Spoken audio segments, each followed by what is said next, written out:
আসসালামু আলাইকুম। জানিয়ে দেব এই মুহূর্তে হাতে পাওয়া সর্বশেষ ভয়ঙ্কর কিছু আন্তর্জাতিক আপডেট বাংলা সংবাদ। শুরুতেই থাকছে সংবাদ শিরোনাম। শুরুতেই জানিয়ে দেব ইসরায়েলকে স্বীকৃতি দিতে প্রস্তুত সবচেয়ে বড় মুসলিম দেশ। তবে জানিয়ে দেব ফিলিস্তিনের জন্য দ্বিরাষ্ট্রভিত্তিক সমাধান চায় ফ্রান্স। এরপর রয়েছে গাজায় যুদ্ধাপরাধ হচ্ছে, ইসরায়েলের সাবেক প্রধানমন্ত্রী। সর্বশেষ থাকছে ভারতীয়দের নিয়ে মন্তব্য, তোপের মুখে নিউজিল্যান্ডের অভিবাসন মন্ত্রী। এতক্ষণ শুনছিলেন সংবাদ শিরোনাম, এবার বিস্তারিত। প্রিয় দর্শক, আপনি যদি এই চ্যানেলে নতুন হয়ে থাকেন, ভিডিওটি দেখতে দেখতে চ্যানেলটি সাবস্ক্রাইব করে আমাদের সাথেই থাকুন। ইসরায়েলকে স্বীকৃতি দিতে প্রস্তুত সবচেয়ে বড় মুসলিম দেশ। তবে বিশ্বের সবচেয়ে বড় মুসলিম দেশ, সংখ্যাগরিষ্ঠ দেশ ইন্দোনেশিয়া ইসরায়েলকে স্বীকৃতি দিতে প্রস্তুত। বিশ্বের সবচেয়ে বড় মুসলিম সংখ্যাগরিষ্ঠ দেশ ইন্দোনেশিয়া ইসরায়েলকে স্বীকৃতি দিতে প্রস্তুত। তবে তার শর্ত একটাই, ফিলিস্তিনকে স্বাধীন রাষ্ট্র হিসেবে স্বীকৃতি দিতে হবে ইসরায়েলকে। ইন্দোনেশিয়ার প্রেসিডেন্ট প্রবোও সুবিয়ান্তো এই সিদ্ধান্তের কথা ঘোষণা করেছেন। বুধবার ইসরায়েলি সংবাদ মাধ্যম টাইমস অফ ইসরায়েল তাদের প্রকাশিত এক প্রতিবেদন থেকে তথ্য জানা যায়। প্রবোও সুবিয়ান্তো সংবাদ মাধ্যমের সঙ্গে কথা বলার সময় তিনি বলেন, দ্বিরাষ্ট্রীয় সমাধান এবং ফিলিস্তিনের স্বাধীনতাই একমাত্র পথ। এটি সত্যিকারের শান্তি প্রতিষ্ঠার উপায়। আমাদের ইসরায়েলের অধিকারকে স্বীকার করতে হবে। ইসরায়েল একটি সার্বভৌম দেশ এবং তার নিরাপত্তা নিশ্চিত করতে হবে। ইন্দোনেশিয়া সফররত ফরাসি প্রেসিডেন্ট ইমানুয়েল মাখোর পাশে দাঁড়িয়ে তিনি এই মন্তব্য করেন। পাশাপাশি ফ্রান্সের ভূমিকাও তিনি তুলে ধরেন। তিনি জানান, ফ্রান্স ও ফিলিস্তিনের রাষ্ট্রের স্বাধীনতা ও শান্তির সমর্থনে পদক্ষেপ গ্রহণ করতে উৎসাহী থাকবে। বর্তমানে ইন্দোনেশিয়ার ইসরায়েলের সঙ্গে কোনো কূটনৈতিক সম্পর্ক নেই এবং দেশটি ইসরায়েলকে স্বীকৃতি দেয়নি। তবে প্রেসিডেন্ট প্রবোও সুবিয়ান্তোর এই অবস্থান ইন্দোনেশিয়ার আন্তর্জাতিক কূটনীতির জন্য একটি গুরুত্বপূর্ণ মোড় হতে পারে। প্রসঙ্গত, ইন্দোনেশিয়া আগেও ফিলিস্তিনের প্রতি তার সমর্থন জানিয়ে এসেছে এবং এই পরিস্থিতিতে তার শর্ত পূরণ হলে তারা ইসরায়েলকে রাষ্ট্র হিসেবে স্বীকৃতি দেবে। ইন্দোনেশিয়ায় ঘোষণার সঙ্গে সঙ্গে ফিলিস্তিনের স্বাধীনতা স্বীকৃতির পাশাপাশি বিশ্বব্যাপী সমর্থন বাড়ছে। গত কয়েক বছর ধরে বেশ কয়েকটি দেশ ফিলিস্তিনকে স্বীকৃতি দেওয়ার পদক্ষেপ গ্রহণ করেছে। এর মধ্যে উল্লেখযোগ্য দেশগুলোর মধ্যে France, Spain, Ireland, Norway, Sweden এবং আরও কিছু ইউরোপীয় দেশ। এছাড়া মাল্টা সম্প্রতি ফিলিস্তিন রাষ্ট্রকে স্বীকৃতি দেওয়ার ঘোষণা দেয়। দেশটির প্রধানমন্ত্রী রবার্ট আবেলার মতে, গাজায় চলমান মানবিক ট্র্যাজেডির জন্য এই পদক্ষেপটি নৈতিক বাধ্যবাধকতা ছিল। ফ্রান্সের প্রেসিডেন্ট ইমানুয়েল মাখোঁ গত মাসে ঘোষণা করেন যে তারা ফিলিস্তিন রাষ্ট্রকে হিসেবে স্বীকৃতি দিতে প্রস্তুত এবং জুন মাসে এই সিদ্ধান্ত কার্যকর হতে পারে। মাখোর মতে, ফ্রান্স এবং সৌদি আরব একসাথে একটি সম্মেলন আয়োজন করবে যেখানে ফিলিস্তিনের সমস্যার সমাধান এই সিদ্ধান্তের চূড়ান্ত হতে পারে। 2014 সালে সুইডেন প্রথম ইউরোপীয় ইউনিয়নভুক্ত দেশ হিসেবে ফিলিস্তিন রাষ্ট্রকে স্বীকৃতি দেয়। এরপর বুলগেরিয়া, সাইপ্রাস, চেক প্রজাতন্ত্র, হাঙ্গেরি, পোল্যান্ড এবং রোমানিয়া এই পদক্ষেপ নেয়। এর আগে গত বছর স্পেন, আয়ারল্যান্ড এবং নরওয়ে আনুষ্ঠানিকভাবে ফিলিস্তিন রাষ্ট্রকে স্বীকৃতি দেয়। বিশ্বে চলমান এই পরিস্থিতিতে আন্তর্জাতিক রাজনীতিতে একটি গুরুত্বপূর্ণ ভূমিকা পালন করছে এবং ফিলিস্তিনের স্বাধীনতার পক্ষে বিশ্বব্যাপী চাপ বাড়ছে। এখন বিশ্বের অনেক দেশই ফিলিস্তিনের স্বাধীনতার পক্ষে সমর্থন জানাচ্ছে। ইন্দোনেশিয়া তার অবস্থান পরিষ্কার করে বলছে, ইসরায়েলকে স্বীকৃতি দেওয়ার জন্য তাদের শর্ত হলো ফিলিস্তিনের স্বাধীনতার মাধ্যমে আন্তর্জাতিক কূটনীতিতে ফিলিস্তিন রাষ্ট্র হিসেবে স্বীকৃতির পক্ষে আরও একটি এগিয়ে গেল বিশ্ব। ফিলিস্তিনের জন্য দ্বিরাষ্ট্রভিত্তিক সমাধান চায় ফ্রান্স। ফরাসি প্রেসিডেন্ট ইমানুয়েল ম্যাক্রো ইসরায়েল ফিলিস্তিন সংঘাতের একটি দ্বিরাষ্ট্রভিত্তিক সমাধান দেখতে চান বলে পুনর্ব্যক্ত করেছেন। একই সঙ্গে তিনি বলেন, মধ্যপ্রাচ্য বিষয়ে ফ্রান্সের নীতিতে কোনো ধরনের দ্বিচারিতা নেই। ইন্দোনেশিয়ার সফররত ফরাসি প্রেসিডেন্ট বুধবার এক অনুষ্ঠানে এই মন্তব্য করেন। বার্তা সংস্থা রয়টার্সের এক প্রতিবেদনে এই তথ্য জানানো হয়। বলেন, কেবল একটি রাজনৈতিক সমাধানই ফিলিস্তিন শান্তিপূর্ণ প্রতিষ্ঠা করতে এবং দীর্ঘমেয়াদী স্থিতিশীলতা গড়তে সহায়তা করতে পারে। তিনি আরও জানান, সৌদি আরবের সঙ্গে মিলে আমরা নিউ ইয়র্কের গাজা বিষয়ে একটি সম্মেলন আয়োজন করতে যাচ্ছি, যার লক্ষ্য হবে ফিলিস্তিন রাষ্ট্রের স্বীকৃতিকে নতুন গতি দেওয়ার এবং একই সঙ্গে ইসরায়েল রাষ্ট্রের স্বীকৃতি এই অঞ্চলে শান্তিপূর্ণ ও নিরাপদভাবে বসবাসের অধিকার স্বীকৃতি জোরদার করা। ফরাসি প্রেসিডেন্ট এসব কথা এমন এক সময় এলো যার কিছুদিন আগেই ফিলিস্তিনকে রাষ্ট্র হিসেবে স্বীকৃতি দেওয়ার ইঙ্গিত দিয়েছে তার প্রশাসন। এদিকে কূটনৈতিক ও বিশ্লেষকদের মতে ম্যাক্রো ফিলিস্তিন রাষ্ট্রকে স্বীকৃতি দেওয়া এগিয়ে যাচ্ছে, যা ইসরায়েলকে ক্ষুব্ধ করতে পারে এবং পশ্চিমা বিশ্বে মতবিভেদ আরও বাড়িয়ে তুলতে পারে। এ অবস্থায় ইসরায়েল হুমকি দিয়ে বলছে, ফিলিস্তিনকে রাষ্ট্র হিসেবে স্বীকৃতি দিলে পশ্চিম তীরসহ পুরো গাজা দখল করে নেবে তারা।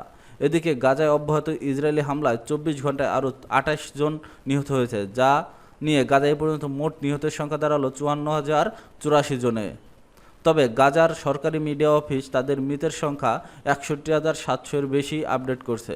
জানিয়েছে ধ্বংসস্তূপের নিচে নিখোঁজ হাজারো মানুষ মৃত বলে ধারণা করা হচ্ছে। গাজায় যুদ্ধাপরাধ হচ্ছে, ইসরায়েলের সাবেক প্রধানমন্ত্রী। ফিলিস্তিনের গাজা উপত্যকা যুদ্ধাপরাধ ঘটছে বলে মনে করেন ইসরায়েলের সাবেক প্রধানমন্ত্রী এহুদ গুলমার্ত। আর এর জন্য বর্তমান প্রধানমন্ত্রী বেনিয়ামিন নেতানিয়াহু এবং তার নেতৃত্বাধীন সরকার লক্ষ্য করে তীব্র ক্ষোভ প্রকাশ করেছেন তিনি।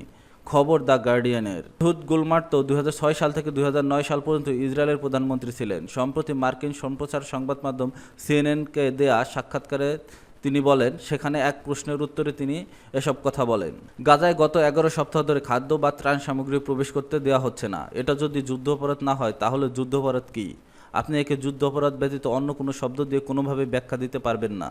প্রসঙ্গত, গাজা উপত্যকা নিয়ন্ত্রণকারী গোষ্ঠী হামাসের অতর্কিত হামলার জবাবে 2023 সালের অক্টোবর থেকে যখন গাজায় অভিযান শুরু হয় ইসরায়েলের প্রতিরক্ষা বাহিনী, সে সময় ইসরায়েলের বাইরে এই অভিযানের পক্ষে জনমত গঠনে ভূমিকা রেখেছিল গুলমার্ত। এমনকি হামাস নিধনে নামে ইসরায়েলি বাহিনী যখন নির্বিচারে গাজায় নারী, শিশু ও বেসামরিকদের হত্যা করছিল, তখন একাধিকবার গুলমার্ত বলেছেন যে এসব হত্যাকাণ্ড ইসরায়েলি বাহিনীর ইচ্ছাকৃত নয়। তবে 19 মাস ধরে যুদ্ধ চলার পর এখন ইসরায়েলের সাবেক এই প্রধানমন্ত্রী মনে করেন যে গাজার আইডিএফের সামরিক অভিযানের মেয়াদ হওয়া উচিত ছিল সর্বোচ্চ 1 বছর। আরও মনে করেন গাজায় অভিযানের পক্ষে তার কোনো কথা বলা উচিত নয়। এ সরকার দ্রুত বিদায় করতে ইসরায়েলের জনগণকে জেগে ওঠার আহ্বান জানিয়ে গুলমার্ত বলেন, আমার বিশ্বাস ইসরায়েলের অধিকাংশ নাগরিক বর্তমান সরকার তাদের নীতি ও পদক্ষেপ নিয়ে ক্লান্ত এবং মানসিকভাবে বিপর্যস্ত। এ সরকার ইসরায়েল এবং তার জনগণের নৈতিক মূল্যবোধের মানদণ্ডকে ভয়াবহভাবে ক্ষতিগ্রস্ত করছে। ইসরায়েলের জনগণের উচিত এই সরকারকে বিদায় করা। 2023 সালের 7 অক্টোবর ইসরায়েলের ভূখণ্ডে ঢুকে অতর্কিত হামলা চালায় গাজা উপত্যকা নিয়ন্ত্রণকারী সশস্ত্র রাজনৈতিক গোষ্ঠী হামাসের যোদ্ধারা। এলোপাতাড়ি গুলি চালিয়ে 1200 জনকে হত্যার পাশাপাশি 251 জনকে জিম্মি হিসেবে ধরে নিয়ে যায় তারা। হামাসের হামলার জবাব দিতে এবং জিম্মিদের মুক্তি করতে ওই দিন থেকে গাজায় অভিযান শুরু করে ইসরায়েলি বাহিনী।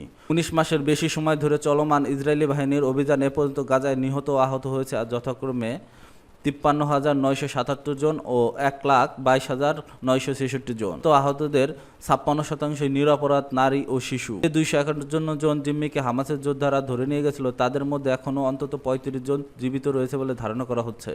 সামরিক অভিযানের মাধ্যমে তাদের উদ্ধার করা ঘোষণা দিয়েছে আইডিএফ। জাতিসংঘ আন্তর্জাতিক সম্প্রদায় এ পর্যন্ত বেশ কয়েকবার গাজায় সামরিক অভিযান বন্ধের জন্য ইসরায়েলের প্রধানমন্ত্রী বেনিয়ামিন নেতানিয়াহুকে আহ্বান জানিয়েছে। ইতিমধ্যে জাতিসংঘের আদালত নামে পরিচিত ইন্টারন্যাশনাল কোর্ট অব জাস্টিসেস ইসরায়েলের বিরুদ্ধে গণহত্যার মামলাও দায়ের করা হয়েছে। তবে নেতানিয়াহু স্পষ্টভাবে জানিয়েছে, হামাসকে পুরোপুরি দুর্বল ও অকার্যকর করা এবং জিম্মিদের মুক্ত করা এই অভিযানের লক্ষ্য এবং লক্ষ্য পূরণ না হওয়া পর্যন্ত অভিযান চলবে গাজায়। ভারতীয়দের নিয়ে মন্তব্যে তোপের মুখে নিউজিল্যান্ডের অভিবাসন মন্ত্রী। ভারতীয়দের নিয়ে মন্তব্য করায় সমালোচনার মুখে পড়েছে নিউজিল্যান্ডের অভিবাসন মন্ত্রী এরিকা স্ট্যানফোর্ড। বলেছেন যে তিনি কখনোই ভারতীয়দের ইমেইলের উত্তর দেন না, কারণ তিনি মনে করেন ইমেইলগুলো স্প্যামের মতো। 6 মে সংসদীয় অধিবেশনে অফিসিয়াল চিঠিপত্রের জন্য ব্যক্তিগত জিমেইল অ্যাকাউন্ট ব্যবহার করার পক্ষে যুক্তি দিয়ে স্ট্যানফোর্ড বলেন, আমি প্রচুর অযাচিত ইমেইল পাই, যেমন ভারত থেকে লোকেরা অভিবাসন পরামর্শ চায়, আমি যার উত্তর কখনো দেই না। আমি প্রায় এগুলোকে স্প্যামের মতোই মনে করি। রিকার এই মন্তব্যের পর ভারতীয় বংশোদ্ভূত লেবার পার্টির এমপি প্রিয়াঙ্কা রাধাকৃষ্ণন এই মন্তব্যকে অসংবেদনশীল এবং বৈষম্যমূলক বলে নিন্দা করেছেন। দ্য ইন্ডিয়ান উইকেন্ডারের সাথে কথা বলতে গিয়ে রাধাকৃষ্ণন বলেন, এই ধরনের মন্তব্য একটি সমগ্র সম্প্রদায় সম্পর্কে নেতিবাচক ধারণাকে আরও শক্তিশালী করে। একজন মন্ত্রীর পক্ষে একটি নির্দিষ্ট জাতিগত গোষ্ঠীকে এককভাবে চিহ্নিত করা অগ্রহণযোগ্য বলেও অভিহিত করেন তিনি। কৃষ্ণন এই মন্তব্যকে সর্বোচ্চ অবহেলা এবং পক্ষপাত দুষ্ট বলে বর্ণনা করেছেন। তিনি উল্লেখ করেন, মন্ত্রীরা নিয়মিত অযাচিত অনেকেই ইমেল পান, তাই ভারতীয়দের কাছ থেকে পাওয়া ইমেলগুলোকে আলাদা করার কোনো কারণ নেই, বিশেষ করে ভারতের সাথে নিউজিল্যান্ডের গুরুত্বপূর্ণ সম্পর্কের কারণে। স্ট্যানফোর্ড আরও স্পষ্ট করে বলেন, তার কথার ভুল ব্যাখ্যা করা হয়েছে। তিনি বলেন, আমি বলিনি যে আমি এগুলোকে স্প্যামের হিসেবে বিবেচনা করি, আমি কেবল বলেছি আমি এগুলোকে প্রায় স্প্যামের মতোই মনে করি। তিনি তার বক্তব্যের পক্ষে যুক্তি দিয়ে বলেন, এটি তার ব্যক্তিগত ইমেলের প্রাপ্ত অযাচিত ইমেইলের পরিমাণ এবং প্রকৃতির কথা উল্লেখ করেছে, বিশেষ করে ভারতীয়দের নয়। এরিকা স্ট্যানফোর্ড 27 নভেম্বর 2023 সাল থেকে নিউজিল্যান্ডের অভিবাসন মন্ত্রী হিসেবে দায়িত্ব পালন করে আসছেন। প্রধানমন্ত্রী ক্রিস্টোফার লুক্সেনের নেতৃত্বে জাতীয় নেতৃত্বাধীন জোট সরকার গঠনের পর তিনি এই দায়িত্ব গ্রহণ করেন।